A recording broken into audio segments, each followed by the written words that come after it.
My wife said, "Pack your things. I can't do this anymore," I replied. "Then open this envelope." Then I packed in silence, stayed with a friend, pulled the records, met my lawyer, and just watched as the mother-daughter alliance that cast me out started breaking in public and in court. Welcome back to AF Tales. In today's story, we explore what happens when a wife believes her daughter's lie without even asking her husband for the truth. As you listen, notice the moment where you would have walked away. My name is Max, and I learned the hard way that betrayal does not always come from strangers.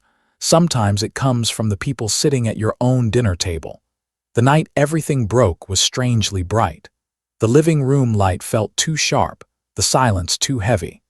My stepdaughter stood there with that careful look she always used when she wanted to seem innocent. Then she said, "He's lying, Mom. He's always hated me." She said it with just enough hurt in her voice to sound believable. That was the part that stayed with me, not only the lie but how practiced it felt. I turned to my wife, Elena, expecting questions. I expected confusion, maybe anger, maybe even a hard conversation. What I did not expect was a verdict. She looked at me with a coldness I had never seen before and said, "Max, pack your things. I can't do this anymore." My voice shook when I asked if she was serious. I asked if she was really throwing me out because her daughter said something. Elena did not answer. She did not ask what happened. She did not ask for my side. She just stood there, already decided. That is the moment that changes a marriage forever. Not the argument, not the lie. The moment one person decides the other is not worth hearing. I packed in silence. Every folded shirt felt heavier than it should have. Every pair of shoes I dropped into that suitcase sounded louder than the last. I kept waiting for Elena to stop me, to say this had gone too far, to ask one honest question. She never did. When I stepped outside, the night air felt colder than it should have for that time of year. I stood there with one suitcase in my hand, and the feeling that my whole life had just been pushed out the door with me. When I looked back at the house, I caught her daughter's reflection in the window. She was smirking. That smirk told me more than Elena's silence ever could. The first week after that, I stayed in a friend's spare room. I barely slept. I would lie there staring at the ceiling, replaying the scene over and over, trying to understand how years of marriage could collapse in one evening. Every time my phone lit up, some part of me hoped it would be Elena saying she had calmed down and realized something was wrong. It never was. What I did see were little social media posts from her daughter. Cheap remarks, smug captions, the kind of things written by someone who thinks they have won something. I did not respond. At first, I was too shocked. Then I realized silence was stronger. Pain can clear your vision if you let it. By the end of that first week, I understood something hard but necessary. It was not only her daughter's lie that ruined my marriage. It was Elena's choice to believe it without even asking me a single question. That was the deeper wound. By the second week, something inside me had changed. I was no longer pacing or trying to explain myself in my head. I was calm. Not happy, not healed, just steady. The version of me that would beg to be believed had ended the night that door shut behind me, so I started getting organized. I opened an old document box I had kept for years. Inside were financial records, property papers, business documents, transfer receipts, contracts, and notes from the early years of the life Elena and I had built together.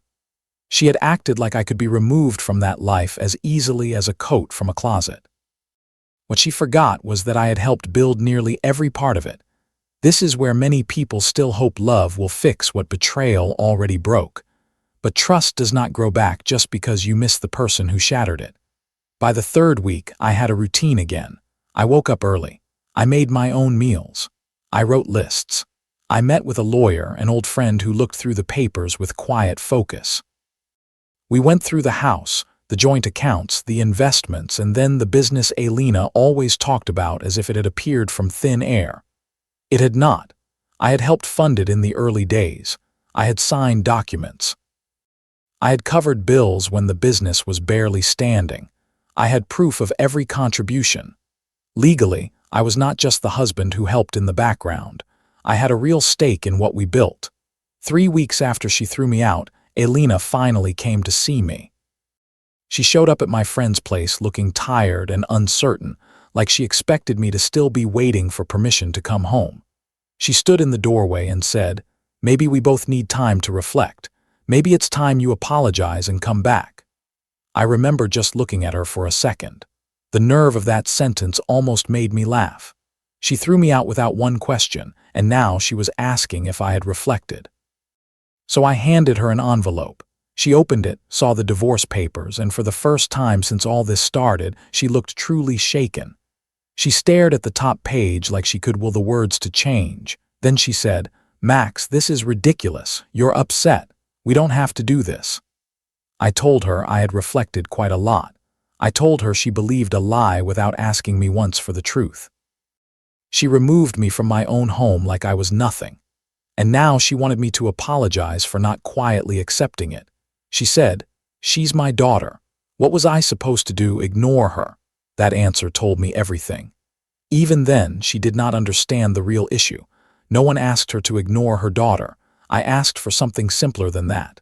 I asked, without even saying it, to be treated like a husband whose word mattered.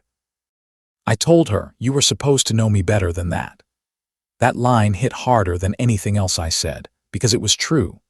Then her daughter appeared behind her, arms folded, face full of that same old contempt.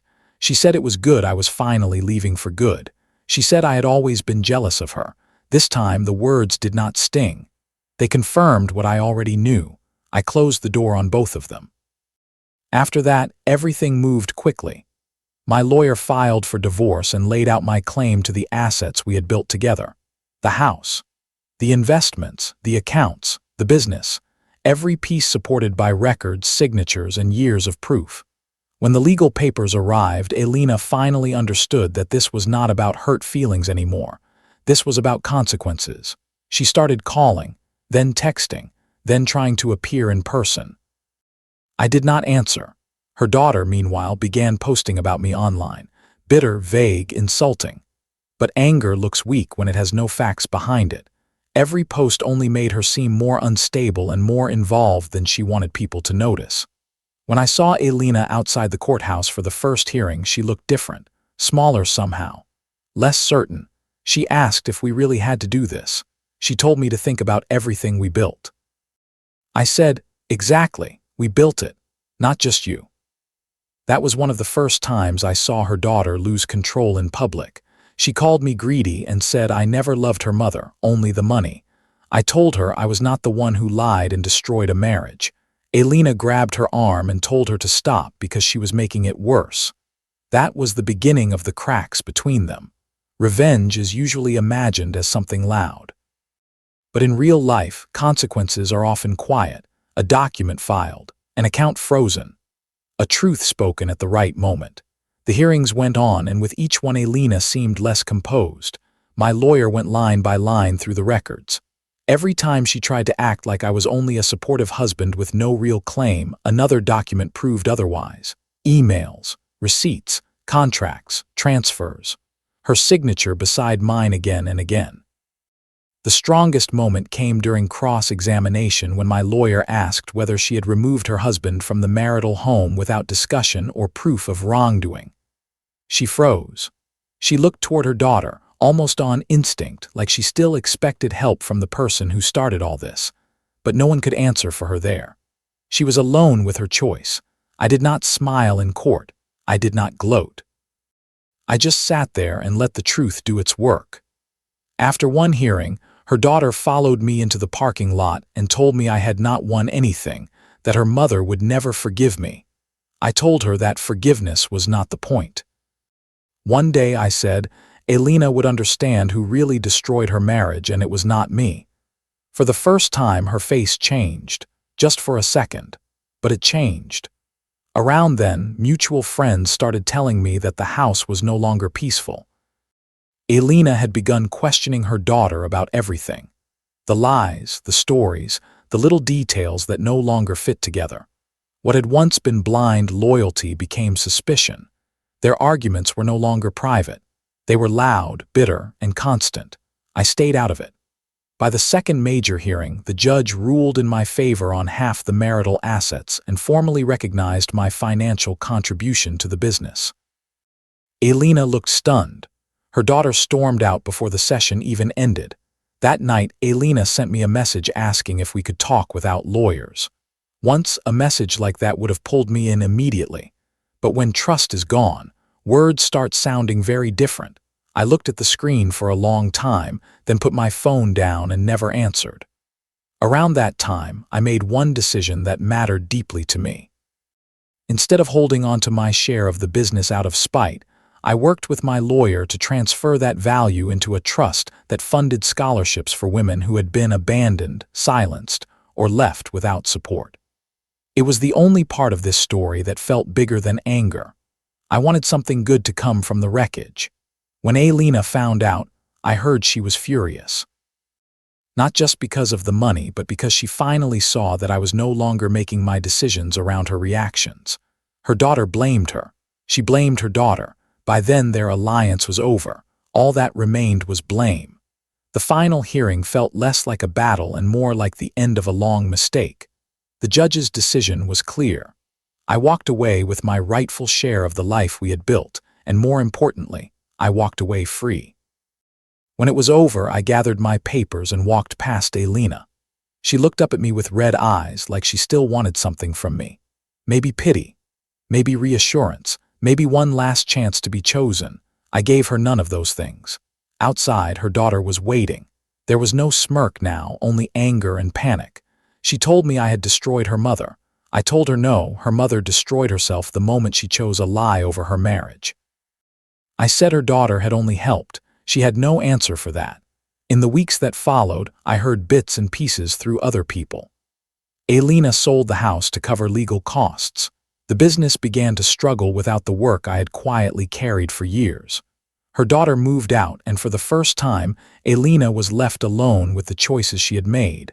But I did not sit around watching for updates. That part matters. Healing did not come from their downfall. It came from no longer needing it. I moved into a new apartment and built a quieter life. Morning runs by the river. Coffee in a kitchen that felt fully mine. Rooms arranged the way I wanted. No tension. No guessing. No waiting to see whether my place in my own home would disappear with someone else's mood.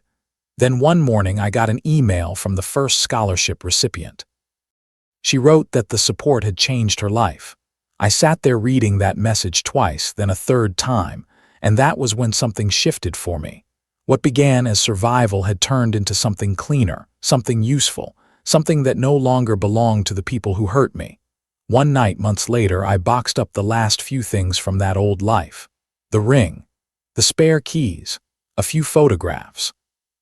I carried them out, stood by the river, and thanked that chapter for teaching me what loyalty looks like when it is missing. Then I walked away, not as a man thrown out of his home, but as a man returned to himself. The truth is, the deepest revenge was never the court ruling, the frozen accounts, or watching their relationship fall apart. It was becoming someone their betrayal could no longer define. There are a few hard lessons in this story. Lesson 1. If someone accuses you and your partner does not even ask for your side, the problem is bigger than the accusation. Lesson 2. Blind loyalty is not love when it destroys fairness and truth. Lesson 3. Being quiet does not mean being weak. Sometimes the calm person is the one holding the strongest case. Lesson 4. You do not need to scream to reclaim your dignity. Clear action is often enough. And Lesson 5. The best ending after betrayal is not always revenge. Sometimes it is building a life so steady that the people who hurt you no longer control the story. What would you have done if your spouse threw you out without even hearing you out? Would you have tried one more time to save the marriage, or would you have walked away the moment trust broke? And have you ever seen a family choose loyalty to a lie over loyalty to the truth?